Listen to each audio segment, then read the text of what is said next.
I'm Brenton. I'm going to be teaching Alan to do coughing and huffing breathing technique. So I would take his vitals and then I would demonstrate the breathing technique that we're about to undergo. So this is called coughing and huffing. Indications for this would be respiratory secretions and chronic obstructive diseases. So what we're trying to do is kind of elicit secretions to cough out, trying to loosen it up and get it out.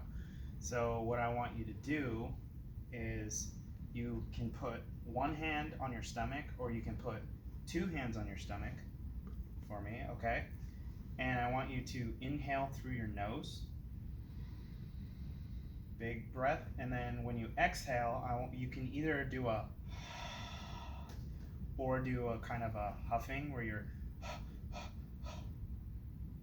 so I would like you to demonstrate that for me.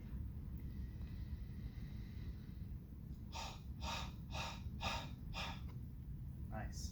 There we go.